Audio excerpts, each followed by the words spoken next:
Alright, welcome along, my name's DJ Bosh and this is Bosh's Beginner Bits episode 4 and today we're going to look at send and return effects. So a send is any of your instruments or your sounds, your loops or anything like that, and it's where you're sending that signal to a separate effects channel. So what I'll do is I'll show you how I used to put reverbs and delays and stuff on things, and then I'll show you how I do it now. So the first thing you're going to want to do is insert a return track. So if you look here, you've got the send and return buttons. So let's click those both on. You're not going to see any difference at the moment though. And then we're going to right click over this side of the workspace and we're going to insert return track. Alright, so now you'll see we've got this return track. We've also got a new knob here, it's called sends, and this is for A, return. So let's rename this control and R and let's call it delay. And then we're going to just drop a delay into there. Now I've got a very basic drum loop here, just something standard kind of dubstep loop. And then like I say, I'll show you how I used to do it, and I'll show you how I do it now using sends and returns. I do want to say right now that I'm sort of just winging it with these videos. I'm just working it out as I go along. There's no script. I'm not figuring out exactly what I'm going to do. So if it's a bit fumbly, if I'm trying to messing around, jumping between points, I'm sorry. Hopefully you can follow along. So here's the original sound. And then what I might have done in the past is just drag the delay straight onto this channel. Now what this does is gives you the dry-wet control. So you can control how much of the effect is there. If it's completely dry, then the signal has no effect on it. If it's completely wet, then the signal is only the effect. There's none of the original signal come through. Now that's really important to note because the send and return method of doing this remedies that problem. So let's put this on, that's about 30% there. Feedback's pretty standard. Let's not change too much for now and let's just listen to see how that sounds.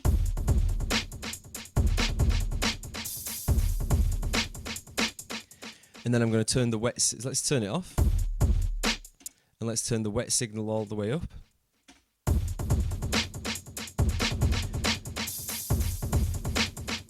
Cool, and then what I'm going to do is play it with the fully wet signal and then slowly pull it down and you'll see that dry signal start to come through.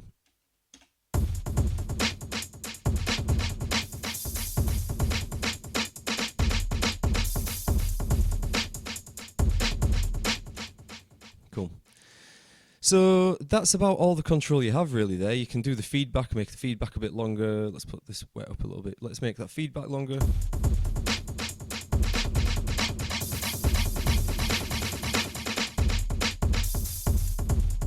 Cool. So that's an okay to use a way to use your effect, but you can have a lot more flexibility and control if you use the send and return channel. So we've got our delay in the return. Let's get rid of it out of here. And now what you can do here is use this knob to send the signal from your original dry loop over to the delay channel here. So watch what happens. As I turn up this knob here, the signal here is going to increase and you'll start to hear that delay come through.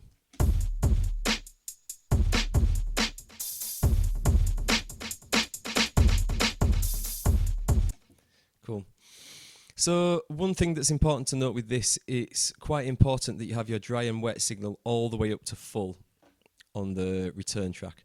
Now this is because you're still hearing the dry signal from here, but then the wet signal is on its own over here. So if you don't have this turned up to 100%, you're going to end up hearing twice the amount of the dry signal, so your whole thing's going to get louder instead of adding the effect. Hopefully that's clear enough. Hopefully I've made a good explanation of that.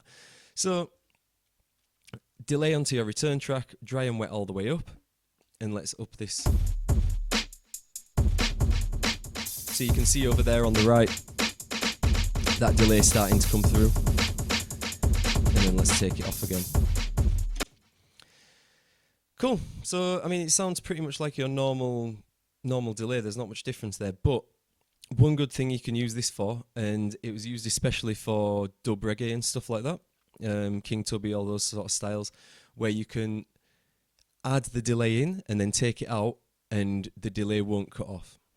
So let's go back to putting this delay directly onto the channel here, and let's see what happens when I turn the wet signal down. So let's put it here.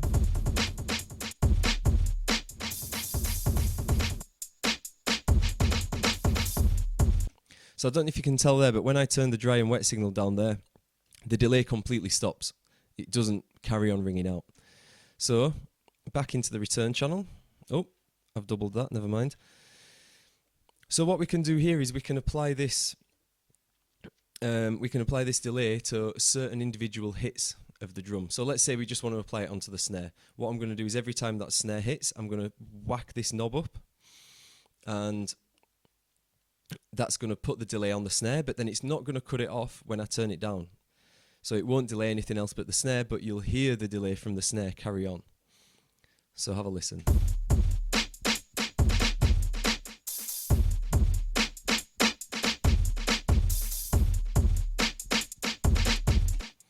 Cool. Alright, let's try and mess around with this a little bit more. So you'll see there's also this send knob here.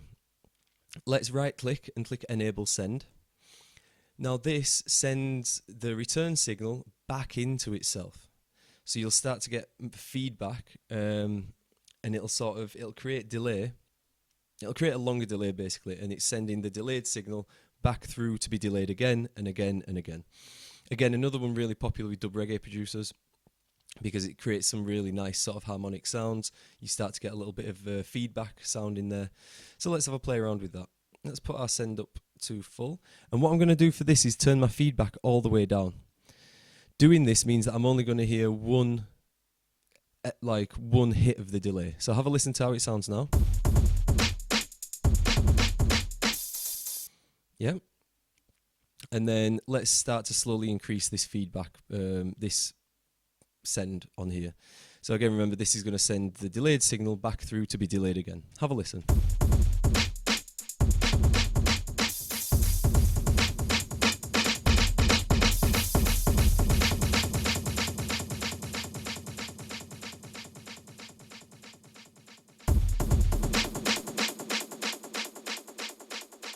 Cool. So then what you can do is you can start to play around with this a little bit more. You could put, let's have a look, what else could we put on there? Could put a reverb in there as well. Let's do the reverb on its own actually, because it's good to hear how the reverb behaves when it's on its own in a return track. Just normal reverb. Let's change the name of that just so we know where we're at. Very important to keep your workspace organised. And let's have a listen now to how this sounds fully on. Remember, don't forget you've got to put this dry and wet all the way up when it's in a return. So let's have a listen. Dry signal, and then wet signal.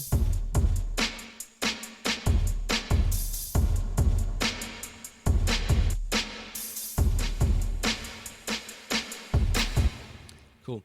So then what we can do again, we can apply this just to a certain hit in the drum kit. So let's just whack it up when we hit that snare, and you'll see that the reverb stays on from the snare, but then it doesn't affect anything else.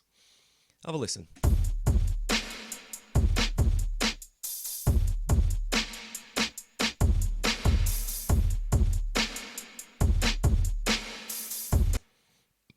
So this, pardon me, this gives you a lot more control, and then you can even automate that. So let's move this over into our arrangement view. This is the red box I talked about before. So if you leave this red box unticked, you're going to be hearing this loop. If I untick this, you'll see that the loop here becomes a bolder colour, and now we're hearing this one. So let's go to the send effect, right click and go show automation. That's going to take us back to this screen, and you'll see this red line here has appeared across the bottom. What I'm going to do is just loop. Let's just loop 4 bars of this. And then all I want to do is draw in some automation for every snare. So now your reverb's going to be on for the snare, but turned off for everything else. Have a listen.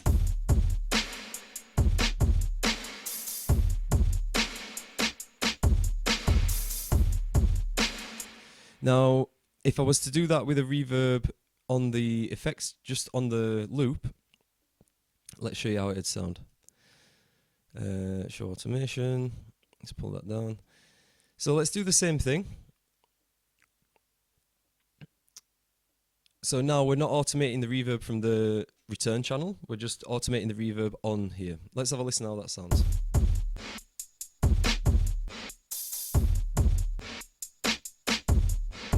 So you can hear there that all we're getting there is pure wet signal, there's none of the dry signal there, and then as soon as this red line drops down, it's cutting off again, so the reverb's completely disappeared. So this is why I like to use sends and returns, it just gives you a lot more flexibility. Let's delete the automation there. Let's go back to the reverb here. And again, you can right click, show automation, and let's draw that automation back in there. 1, 2, 3, 4.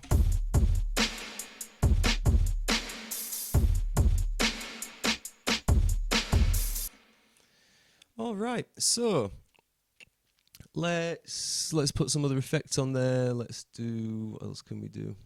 Let's put an amp on it. You can put literally anything you want on this. Now this is going to distort that reverb signal, so let's have a listen how that sounds. Aha, so made an error here. I've dragged this onto the channel where the loop is. So let's get rid of that, let's get rid of it here, and let's put the amp onto the reverb channel here. There we go, and let's have a listen how that sounds.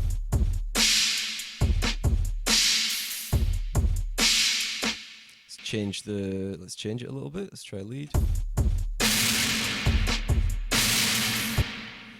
Cool, let's try putting something else on. What about some chorus?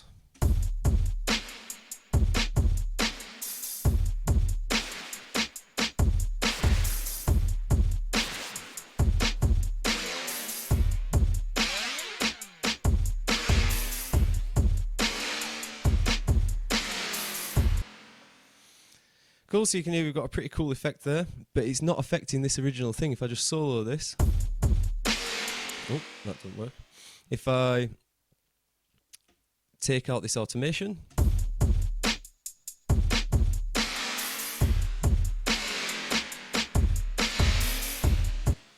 something else you can do with these, that I forgot to mention, I've just put this in at the end of the video, is you can send multiple channels to one reverb. So here I've got 2 channels, one's just got some hi-hats on, and then the other's got a drum loop. And then what we can do is send both of these to this single reverb channel. So let's have a look how that sounds.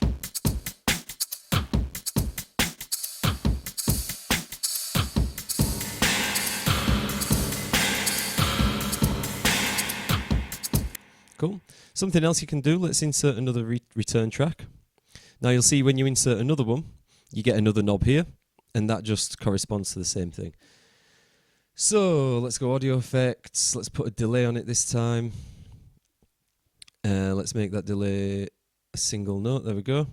And now on this one, we're going to put the drums, send this signal to reverb, and then on here we're going to right click, enable send B, and then we're going to send the reverb signal to the delay.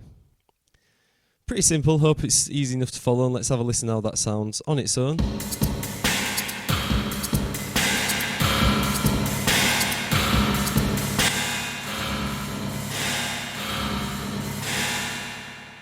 There you go. Cool, that's pretty much it. I hope this has cleared up send and returns. I hope that was a clear enough explanation. Again, as I've said, I'm just kind of fumbling my way through these. But yeah, use the send and returns. It's a way better way to put effects on your tracks. Gives you a lot more flexibility and control with that reverb. You can apply it and take it off as needed without having to do loads of automation to try and keep your reverb and delay where it is. Cool. Let's leave it there. That's been Bosh's Beginner Bits, and I'll see you next time. Learning together.